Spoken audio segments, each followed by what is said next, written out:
Welcome into America's Retirement Headquarters, home of the Retirement Guys Formula and America's Medicare Associates. Securities offered through Peak Brokerage Services, LLC. Advisory services offered through the Retirement Guys Formula, registered investment advisor. America's Retirement Headquarters, America's Medicare Associates, and the Retirement Guys Formula are separate and independent entities from Peak Brokerage Services, LLC.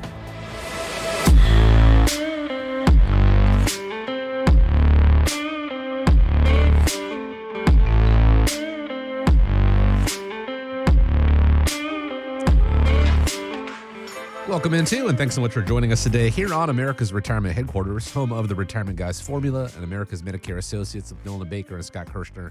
And myself, my name is Chris Swan. 419-794-3030 is the phone number. Once again, that's 419-794-3030. Online, arhq.com. Today on the show, how often should you check your investment portfolio? We're going to talk about how to create your own personal pension in retirement and what to do if long-term care insurance is already too expensive. All this and more. But first, let me check in with the guys. Nolan, Scott, glad to be with you as always. How are you doing today? Doing great. I just recently got back, had a trip out to San Diego for a financial conference. There's 1,600 financial advisors and just a magnitude of investment advice that was going on out there. I spent a lot of time going to some of the meetings, learning about cryptocurrency, learning a lot about the artificial intelligence and, what's coming out in that industry. So pretty amazing things. And then next week, I'm headed out to all the way to Washington, D.C. So we're taking a little bit of road trip. I'm taking my wife and son. We are stopping at a couple of places for some NHL hockey games. Oh, that'd be cool. And then we're going to take a tour of the Capitol building. So that'll be neat. He hasn't been to Washington before. So I'm going to take him probably by the government accounting building and tell them to keep their hands out of my pocket. Right? So he's never been out to Washington? He has not. No. Wow, that'd be cool. That's a really neat experience. I know my first time out there when we took the kids out there, there's so much to do. You could actually take a week and go through all kinds of different buildings. A lot of fun out there. Yeah, things are super busy for me. We're coming to the last week of the open enrollment. So things are kind of winding down a little bit, but things are going really well. My calendar has been slammed with the events that I did in February, and it's really fun. It's a lot of fun helping people out, and people come in with the stress written all over their face. Their shoulders are all tense, and when they leave, they've got a smile on their face and they're relaxed, which is kind of what makes me tick. That's an important thing, and I want to remind all the listeners out there and viewers that you can find a list of updated events on the website, arhq.com. Just click on the events tab, find something that works for you. If you've got the time, they'd love to have you out there. Again, the events page of arhq.com. You mentioned Washington, D.C., and it got me thinking about the first time I was out there. It was a trip with the Boy Scouts, and we all know the motto of the Boy Scouts is be prepared, and that's what we want the people out there, the listeners and the viewers, to do when it comes to their retirement. Be prepared, even if we don't necessarily know what is coming. Case in point, the stock market. It's been on a great run lately, and the fact that it's being fueled by just a handful of stocks being dubbed the Magnificent Seven, it has some investors concerned that there's a major correction coming around the corner. So I have to wonder, guys, do you agree with this? And since we talk so often about the perils of trying to time the market, how do you navigate a correction without trying to do just that? I think that's a great question. Is a market correction coming? And the easy answer to that is yes. Sure, right? Sure. The question really becomes, when is that going to happen? And, if you look at it and we look at things, I would say when I look at an election year, the first thing is you can use history as a guideline. We've got traditionally in an election year, you have historically speaking, pretty strong market performance. And, it really kind of makes sense in an election year why you could have strong market performance. In fact, you've got the positive bias, and that's the bias that the market in the current, incumbent administration wants to do anything they can to boost the economic indicators leading up to the election. So, they're going to throw everything they can, including the kitchen sink at this economy, to keep it healthy. Now, with that being said, one of the things about the stock market is there's sometimes unknowns, and unknowns can change things in a hurry overall with the market. So, a war, a terrorism attack, something that the market didn't plan for is an area where it could change things in a hurry. With that, it is also normal, though, to expect volatility. We've seen the market for the last several months really go pretty much kind of straight up, maybe a little bit of a breather here and there. But overall, we've got this strong run up in the market. It would not be surprising for me if we saw volatility, kind of increase due to the uncertainty surrounding the, who's going to be the president. Right, exactly. If you look at the results, and I was looking at the conference last week, depending upon what poll you take a look at, I mean, it's pretty much split dead even. They're kind of neck and neck. So it really could come down to the wire. And, that uncertainty could create volatility within the market. So volatility can create opportunity. So again, it's a matter of how you're going to be able to take advantage of the volatility in the market. A lot of times people use volatility to get concerned and worry. We want you to change that volatility into opportunity. Then you want to start getting prepared for kind of the post-election rally or, correction. The stock market can vary different times based upon what's called a relief rally. It could also, go into more uncertainty after the election. Using that historical data and using, the bias of what, the Republican Party versus the Democratic Party and the policy impact can also help you start to think about what type of investments to position your portfolio after the election.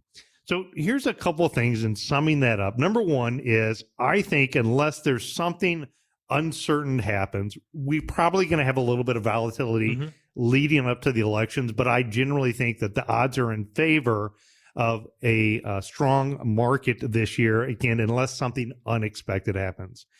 How you're going to apply that to your situation is right now, what you want to do is you want to, number one, look at rebalancing your portfolio. With the strong run-up of stocks, thinking of buy low, sell high, you could take some of your winnings off and rebalance maybe back to your bond portfolio. So keep your portfolio rebalanced. When you have these periods of times where you have equities run up a lot faster than bonds, that's an area where maybe you want to consider rebalancing your portfolio. Get it back in line with what your 60-40, 70-30, 50-50, objective is of the portfolio. Number two, they talk about the Magnificent Seven, and that's the fact that, 7 stocks have been driving the lion's share of the performance of the market over the last year. And to me, that kind of reminds me a little bit of the tech wreck of the 2000 era. Sure. And that's where somebody thought they were diversified because they had a lot of different investments. And ultimately, at the end of the day, what happened in the technology bubble blow up that happened in that 2000 environment is people weren't really diversified. They owned a lot of the same thing. Now, I'm not saying anything negative about the Magnificent Seven. In fact, some of those stocks are stocks that are in our portfolios. So what I am saying is that when you have such a large concentration in only 7 stocks, because those 7 stocks, when you look at the weight of the total market of like the S&P or the NASDAQ, they represent a very large percentage. So the results of your portfolio, if you're invested in like an index fund, like the S&P 500 or the NASDAQ, a lot of the performance is going to come based upon the results of those. And if those stocks ultimately get into a sell-off mode, it could have a big negative impact. So the strategy number 2 is to take a look at maybe what is considered an equal weighting of your portfolio versus a market weight. And what an equal weight is that's allowing you to kind of spread out and bring back down the total allocation to some of those investments that could have got a little bit higher in the portfolio. Number 3 is if you haven't taken a look at what is called a buffered ETFs, if you want to have equity exposure, but you want to have a little bit of some downside protection, it allows you to participate up to a certain cap level gain in the market, but allows you to offset a percentage. It could be 10 or 15 or 20% of the downside if the underlying index is negative over a period of time, say like 1 year. Buffered ETFs can allow you to be in a position to kind of hedge your bet a little bit there.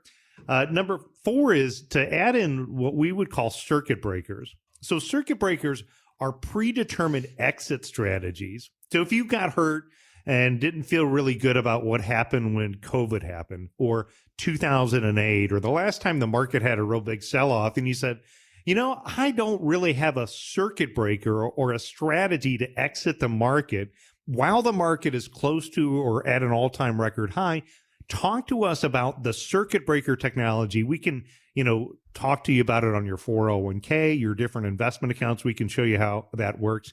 And the fourth thing that I'm going to talk to you about is looking at knowing what you own. Mm-hmm. If you know the investment methodology, you know the process that you own, it's going to help you weather the storm a little bit better than just not sure what you own in your portfolio. So again, what is the investment process that's going through picking out what you own? And if you understand that and if you love what you own, if there is volatility, which I expect, then that might create another buying opportunity, when there is a sell-off in the market, to be able to take advantage of buying some of the things that you love. And by doing so, you got to know what you own. It's amazing to me that how many people have no idea what they own. But a lot of times it's the spouse that says, he handles all of that. I don't know anything about this. And I always tell them, well, you need to know a little bit about this too. Maybe not as much, but you still have to have some sort of an idea. Yeah, buy and hope is not a strategy. Chris, I think really when it comes down to it, if you're a listener and you're thinking about, the worrisome of a market correction, what do you want to know? Should you rebalance now? What is equal weight versus market weight? What are these buffer ETFs that we're talking about? How do I add circuit breakers on my account? And, what do I really want to own and what should I own? Give us a call. If you're one of the first 5 callers, call in and say you'd want an independent portfolio analysis. What we'll do is we'll put your information and we'll be able to give you a report that shows what your level of risk is. If the market sells off, how much your portfolio could go down in percentages or dollar figures. Is your portfolio constructed and optimized in a way to mathematically achieve the outcomes that you really want to do? Because again, while the market is high, you want to be thinking about, running that fire safety drill, having that in place. And that's exactly what we can do in that independent portfolio analysis. Again, if you're one of the first 5 callers, calling in talking about market corrections. And that number is 419-794-3030. Before we started recording today, we jokingly said, is a market correction coming? Yes. And truth be told, that is a very legitimate answer. When is it coming? How often is it going to come over the course of your retirement, and how is it going to affect you? That is where the details come into play, and that is what is critical for you to know. A great place to start is with this independent portfolio analysis. Be one of the first 5 callers right now. The team at America's Retirement Headquarters be happy to put that together for you. 419-794-3030. Truth be told, some people get worked up over the word retirement because it stirs up financial concerns, fear of boredom, and coping with change.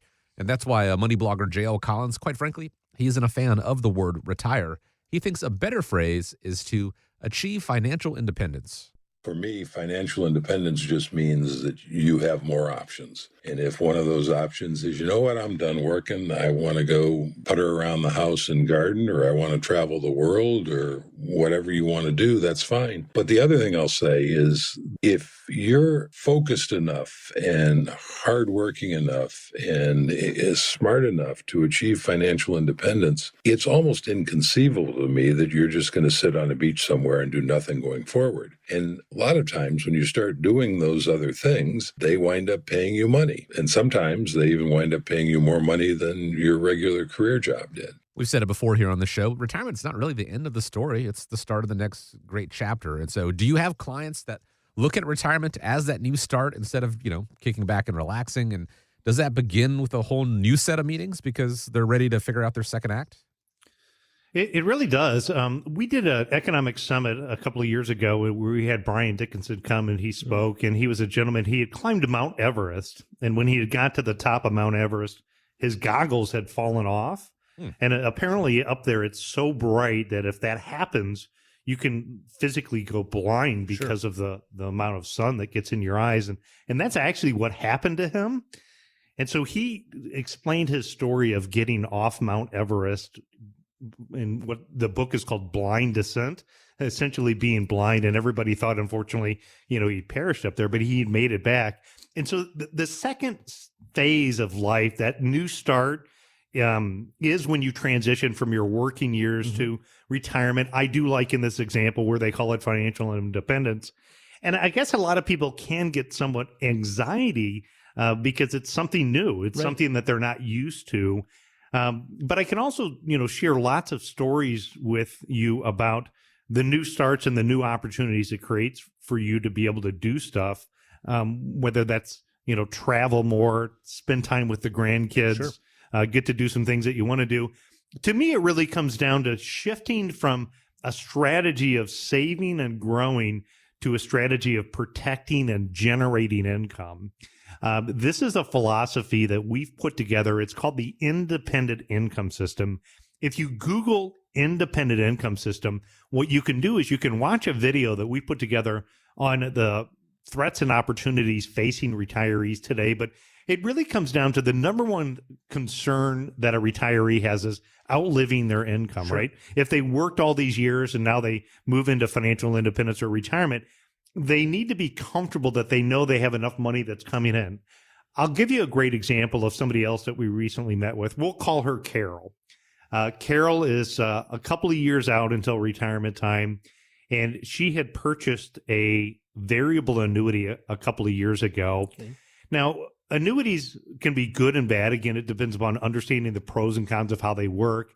I generally don't use a lot of variable annuities because of the fees and expenses that are associated with it.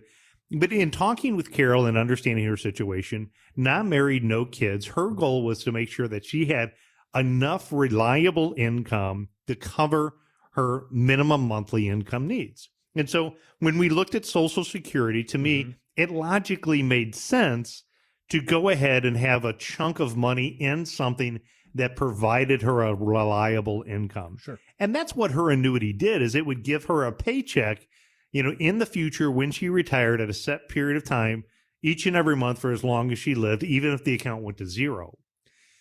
But by doing some reviews on it and, doing the analysis, what we had found is that because interest rates went up so fast here in the last couple of years, she was able to take and replace that in an annuity and get the same level of income for about 70% less in fees. Wow.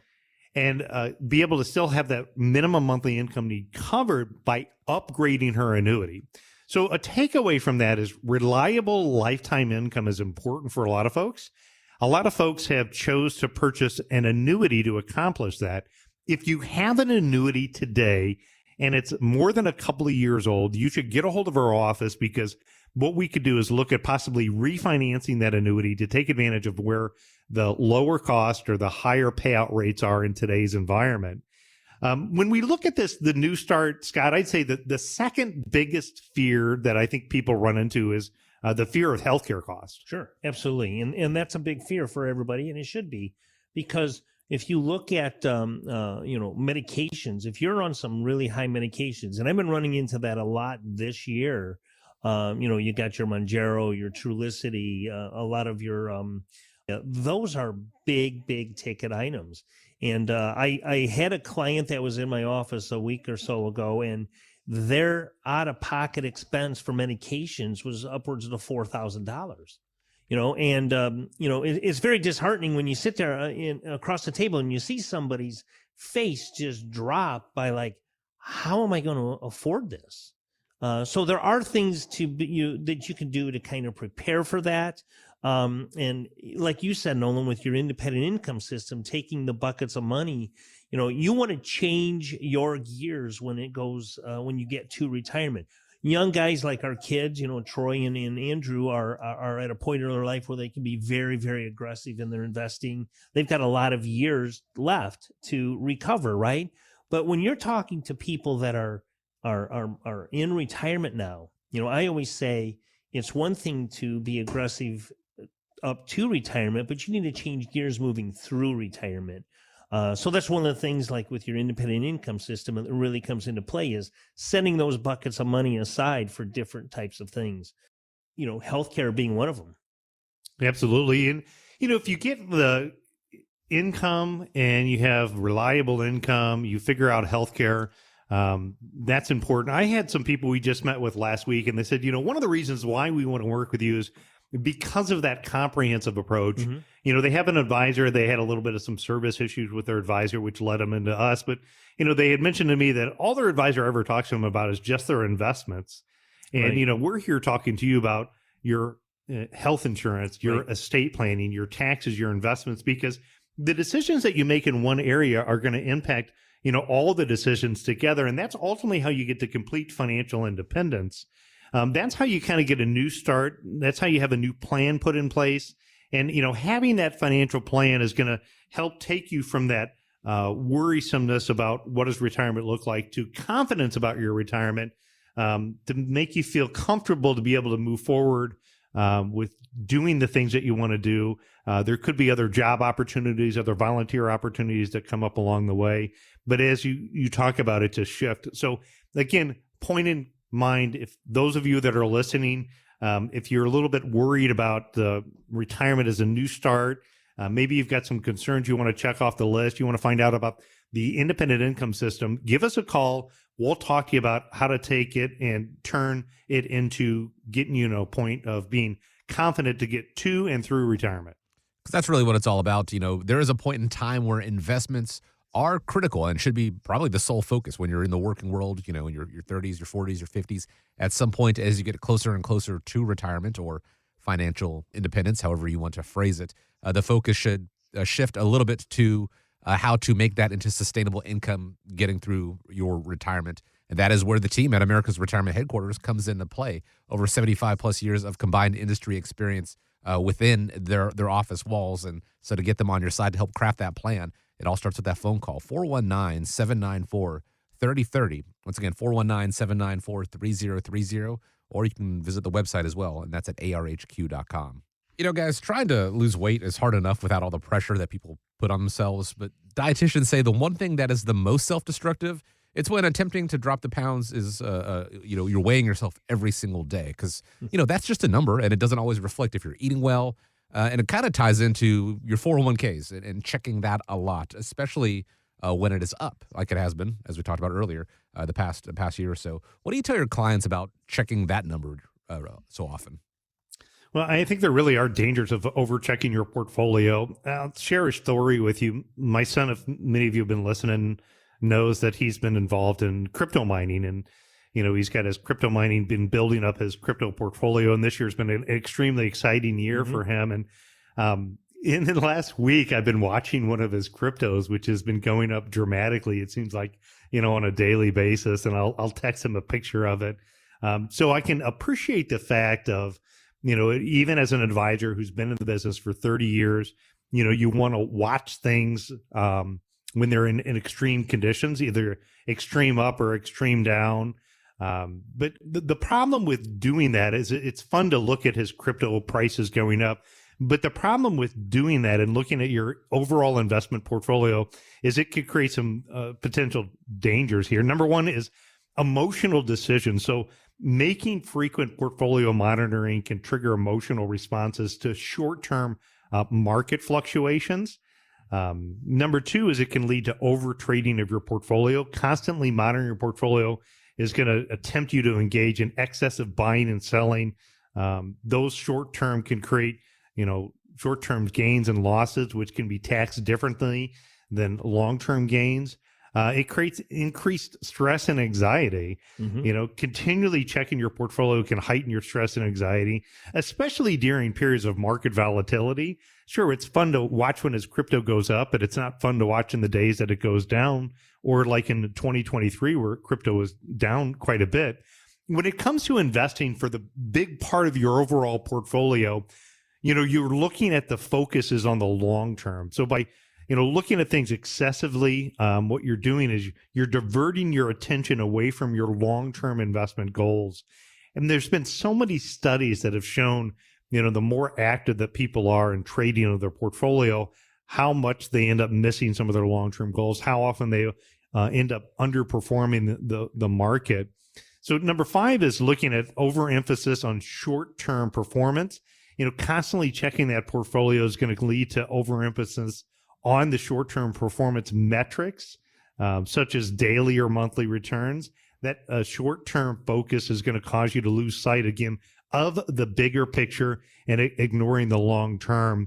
If you're looking at your portfolio and you're looking at things too often and you find yourself in that situation, there's probably a reason behind that. And if that reason behind that is you have some of those concerns, the anxiety, the emotional concern of outliving your income, we should probably talk. Let me talk to you about how to get you off the daily view of looking at your portfolio and turn on the travel channel.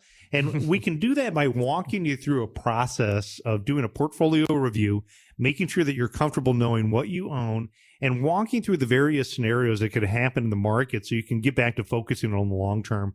That's what we can help with here at America's Retirement Headquarters. Having a little bit of that discipline put into your retirement planning, kind of like the same sort of thing when it comes to your weight loss plans or your physical activity plans. It can go a long way to helping ensure that success. But that all starts with a phone call, reaching out to the team at America's Retirement Headquarters, 419-794-3030, or you can always go to the website as well, and that is arhq.com. Now, one of the big concerns about growing older is whether or not we're going to need long-term care at some point. Guys, I saw an article listing the pros and cons of buying long-term care insurance, but it didn't really answer the question for me. So how do you help clients that worry about the risk of needing long-term care? That's a big one, actually. Long-term care is something that is not covered by any Medicare policy. So if you're concerned about what kind of costs you're going to incur if you need to go to a long-term care facility, and will your Medicare pay for it? Now, the answer is flat out no. I mean, there is no coverage for long-term care. A lot of people, you'll see your Medicare policies, and a lot of people get a little confused about home health care. They say, well, isn't that covered? Well, home health care on a Medicare policy is covered. If you're in a hospital, you go home, you do get some home health care. But that is not long-term care insurance. And, I was going through this pros and cons list, and these are great points for a lot of people to think about and understand. But Nolan, we've been in the business 30 years now, and the policies today are so much different than the policies of old. And they're totally, some of these pros and cons can kind of be rebutted a little bit because they don't really apply if you have the right plan in place. Would you not agree? I would. And, I would say that's one of the questions that I ask every single client that comes in is, what is your plan to protect your assets if you needed some type of long-term medical care? And to me, I think the overwhelming majority of people don't have plans in place. Now, Right. There's probably a couple people that are listening that have long-term care insurance or some other solution. So that's fantastic if you do. I know the people that have been coming to the office that have traditional long-term care insurance, the biggest concern that they have is they keep getting these premium notice increases. Yep, exactly. And, continue to get more and more and more expensive for paying for traditional long-term care insurance. And if you have traditional long-term care insurance and if you qualify and need the benefits, I think it's like car or homeowners insurance. It's like, thank goodness you have it. Exactly. But it's very possible that you could pay for that insurance for your entire lifetime and simply sail off into the sunset one day and never need it. I had some folks that I met with that I asked them that question. It was, in our first meeting getting together. I said, well, tell me a little bit about what's your plan to protect your assets from long-term care. And they said, well, we got a quote for long-term care insurance and it was $800 a month. And we simply decided we couldn't afford that. And, $800 a month absolutely is a lot of money when Sure. you add it up. But when you add up on the flip end of the scale, a nursing home can cost, $10,000 to $15,000 a month. Absolutely. If somebody needs the care. That's why that insurance has gotten so much more expensive. But here's really what it kind of boils down to. Number one is you could do self-funding. So some individuals choose to just self-fund their own long-term care needs by their own personal savings. Mm-hmm. If you're going to do that, though, what I would suggest is that you listen to some of these other solutions on how to leverage your assets. So number two is, as you talked about, some of the hybrid insurance products that are out in the marketplace today have really come a long way. Sure. In the life insurance policies, what you can do is you can have some of these policies that include critical or chronic illness riders on it. And those benefits, they would allow you to accelerate a portion of your face value of your death benefit while you're alive if you had critical and chronic illness. And so those are the type of policies I think that you're talking to more people about. Oh, absolutely. One of the big things is, people pay for all of this coverage for long-term care, the old policies. And I ran into a lady at an event that I went to here a couple of weeks ago, and she came up to me and asked me about long-term care. And she says, well, one of the problems I have with long-term care is, what happens if I never go in? And you mentioned that earlier, but what if I go into a long-term care facility and I only live, 6 months to a year? I pay all of this premium, and then what happens? So I talked to her a little bit about the hybrid plan and looking at a life insurance policy with a long-term care rider or a critical illness rider attached to it. And the nice thing about those policies are you can actually utilize a portion of that death benefit if you go in for 6 months and you end up using, let's say you have a $200,000 life insurance policy and you use 50,000 of that, your beneficiaries are going to reap the benefits of that death benefits that's left. So those are really, really nice. The hybrid policies, it's not you either use it or you lose whatever you paid. You actually can get some other coverages with these new hybrid policies. I know on the show you've also been a pretty big proponent of a health savings account. Absolutely. That's just another great option. Health savings accounts are awesome, especially with the interest rates to where they're at, and you can get a really good return on your investments. So a health savings account is actually money that you would contribute into a qualified account. It can be used for any medically approved benefit, which is including long-term care benefits as well. So that's a way to take advantage of some tax credits, lower your reportable taxable income, save on some taxes, and get some of that benefits of that money. The fourth option is that some of these annuities now have long-term care riders on them. So there's some advanced design products. And this is really good if you're in, your 60s and you're thinking, well, what if I need this down the road in 15 or 20 years from now? What happens is you deposited a portion of money, and these annuities offer some additional long-term care chronic illness riders based upon, again, your inability to perform your activities of daily living. They can double the value to cover expenses. They could double your income payment. They all work a little bit different. Again, it's a matter of understanding how it works. And some of those annuities also offer what's called an enhanced death benefit payout too. So again, unlike traditional use it or lose it insurance, if somebody doesn't need the long-term care, they've got the full account value or the enhanced death benefit, again, with the annuities with the long-term care riders. Number 5 is looking at Medicaid planning. And, for, individuals that's looking at Medicaid planning, we usually think about Medicaid and we think about people that are broke. But essentially what Medicaid says is, they want you to spend down your assets until a certain level. Again, it's a little bit different for a married couple than it is for an individual. But you have to spend down those assets to pay for it before Medicaid would kick in and cover the bill. Where Medicaid planning can be beneficial, at least in my experience that I've seen, is for folks that are maybe farmers. If you have a big farm ground, maybe if somebody that has a secondary house, I met with some folks and they have a lake property up north. They are, kind of getting older, and long-term care insurance is probably not something affordable at this point. The kids and grandkids are now using the lake property. They want the lake property to stay in their family for generations to come. So working with an attorney and looking at legal steps to protect the lake property, for Medicaid spend down to get the 5-year clock ticking, that could be a legal option for Medicare planning. I have other situations where you look at family caregiving. Families today still really take care of each other. I know it gets to be more difficult, but there are situations where, people have said to me, hey, my daughter's a nurse. And she said, if anything ever happens to me, Mom, I'll come over and I'll move in and I'll take care of you. And I think that's fantastic. I guess, again, you have to balance the fact that the daughter has a life of her own.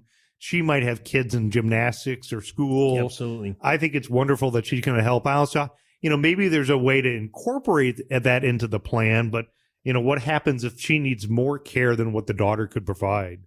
And then number 7 would be veterans benefits. So, those of you who are veterans or spouses may be eligible for long-term care through the U.S. Department of Veteran Affairs.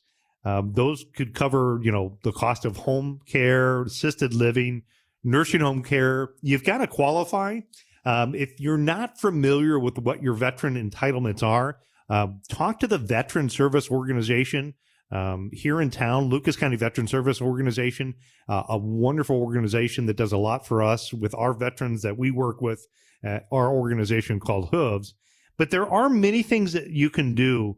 A lot of the times, I mean, we don't like to think about getting old. We don't like to think about, slowing down. Sure. We certainly don't like to think about nursing homes, but the faster you address this in your situation, the more options that you're going to have available. There's definitely pros and cons of long-term care insurance, but if you have a conversation with Scott and I, what we can do is we can talk to you about how to protect your assets from a long-term care spend down without buying traditional long-term care insurance. Again, walk you through all these other 7 options so you know what your choices are. And the sooner that you do it, the more that you can leverage your existing assets to get you more benefits in the long run. There are certain insurances that we all have: health insurance, auto insurance, house insurance, things that are required, legally are obligated to own, to have in our possession. And while it is not the law of the land, there are certain states out there that are trying to make long-term care insurance a mandatory thing to have on you. That is not to say that you shouldn't consider it. That is also not to say you shouldn't have that black and white long-term care policy, the use it or lose it policies. There are options out there, and you should definitely take into consideration the possibility or even probability of needing some form of long-term care assistance over the course of your retirement.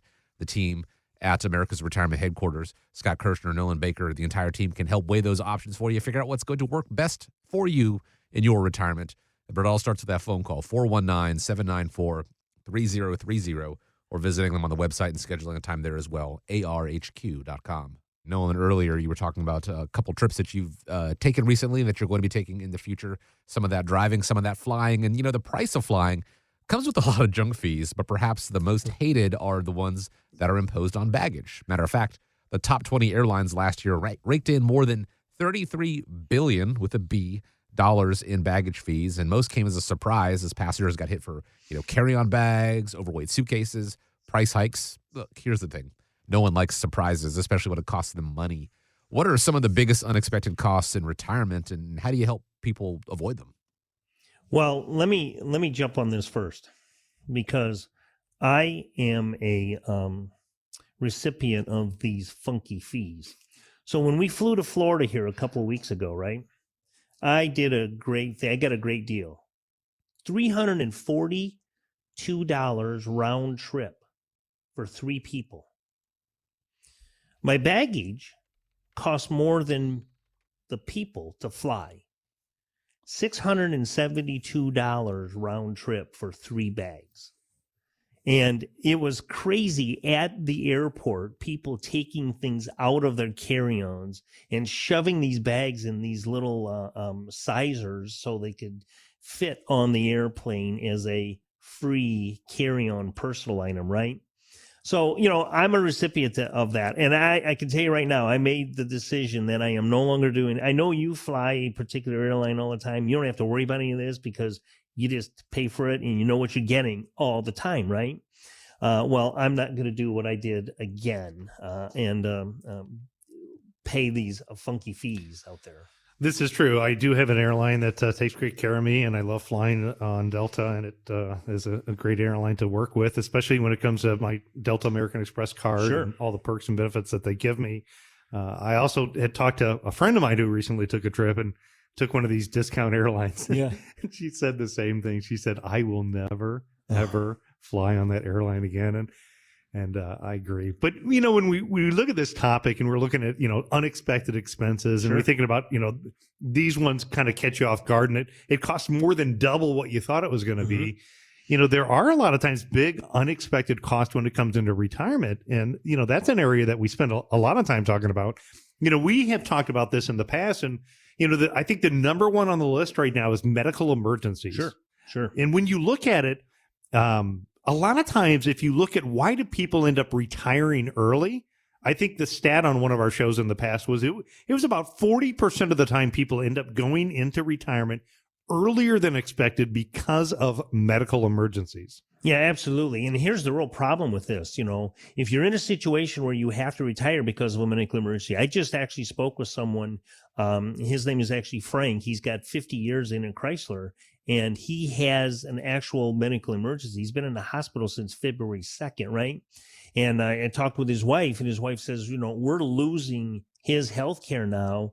We've got to do something. And she is really, really nervous about this. Well, here's a real problem. If you're under 65 years old and you're forced into retirement because of a health issue, you've got the Unaffordable Care Act to be prepared for, and the numbers are staggering.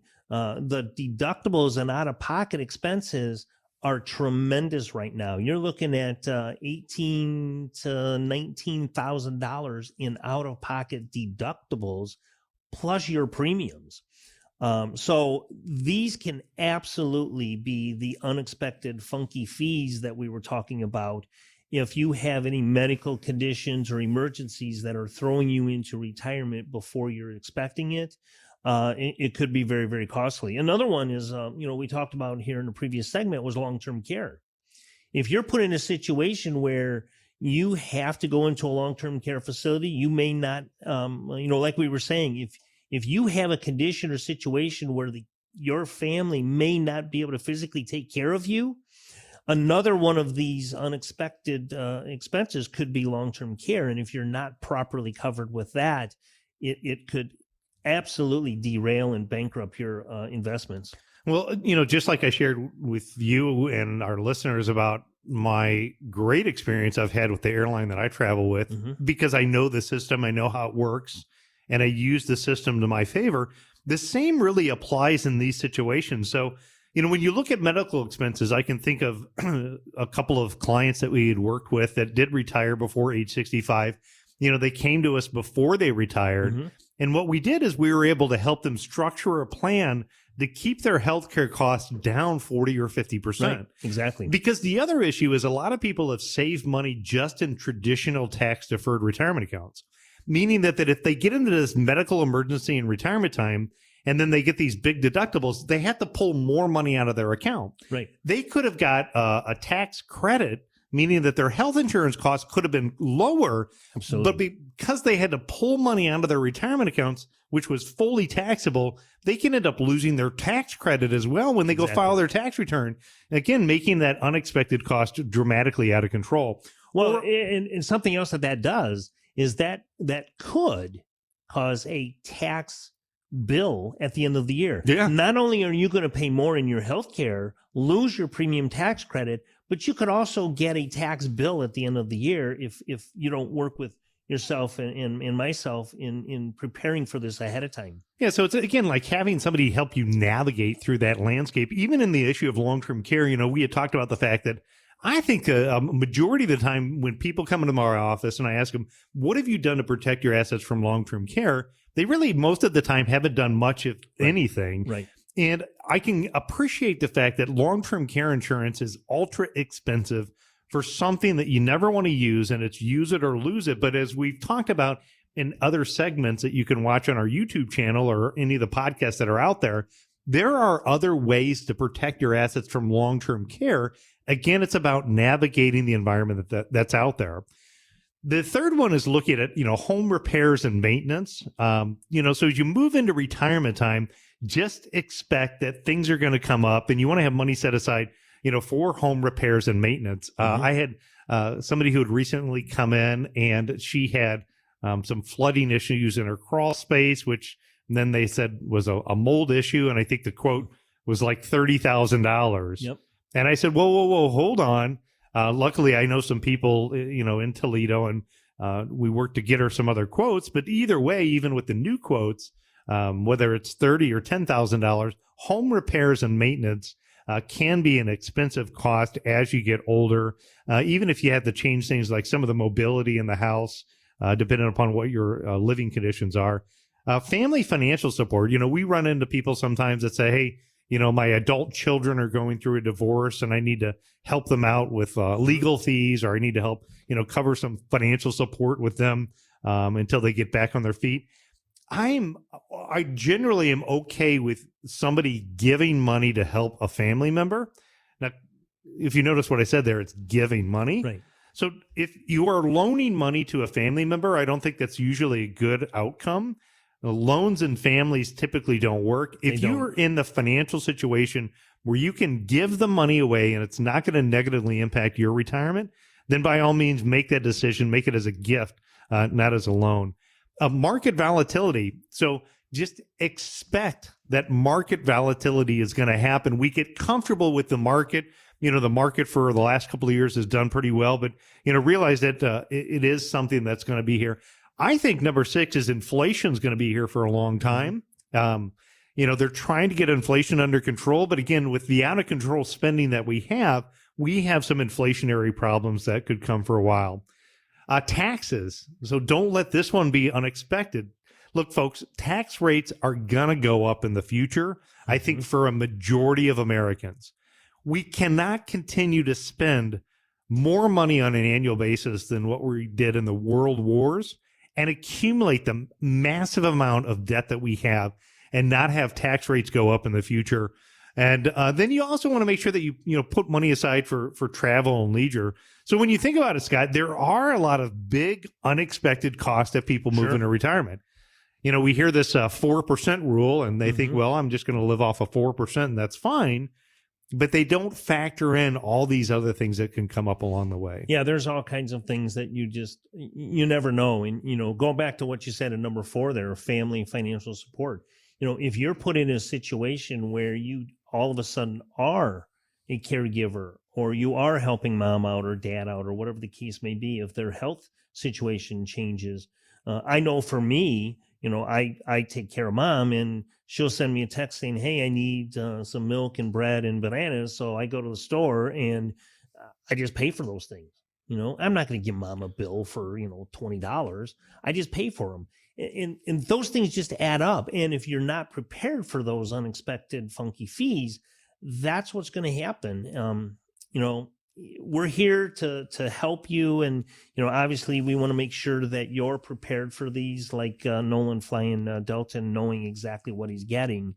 Don't fly like I did and stress out in the airport in Orlando, headed home, knowing I have to pay another $364 for the luggage just to get home. You know what I thought about doing? I was going to just go to FedEx and ship my luggage home, and it would be there when I get there, right? I can see you doing that. Yeah, exactly. So, we're here to help you with preparing for this so you don't end up with these unexpected fees. In summation, make sure you know what you're getting into if you're flying these discounted airlines. You should also know what you're getting into when it comes to your retirement planning, the unexpected costs. Now, Nolan and Scott, the team at America's Retirement Headquarters, they're probably not going to be able to help you plan that trip. The means to plan that trip, certainly, but actually doing that and booking your flights, stuff like that, no. But when it comes to these costs that you could be incurring in retirement, not just letting you know about them, but how to mitigate them, how to perhaps avoid some of them altogether, it all starts with that phone call, and that phone number is 419-794-3030. The website, arhq.com. Don't forget, you can go to the website, schedule a time to speak with the team there, find out more about events that are coming up on the events page. That's at arhq.com. Want to thank you, as we always do, for joining us here on the show, spending time with us here on America's Retirement Headquarters. Hope you have a great week ahead of you. Stay safe out there. Nolan and Scott, always grateful for the time. And as we wrap up, I want to leave you with the final word. Yeah, I would just say, it seems like spring is getting closer, right? Some good days out there. And I know you're probably going to be doing some spring cleaning around the house. But if you haven't done your spring cleaning on your finances, take an hour, meet with us, talk about it. It could be a good way to put a bunch of money back in your pocket or talk about ways to make your money work a little bit harder moving forward. And if you'd like to set that up, just know that we're a phone call away, 419-794-3030. Otherwise, we'll be back here, same time, same channel, right here on Toledo's largest talk station. And when you think retirement, think America's Retirement Headquarters. It's home of America's Medicare Associates and the Retirement Guys Formula.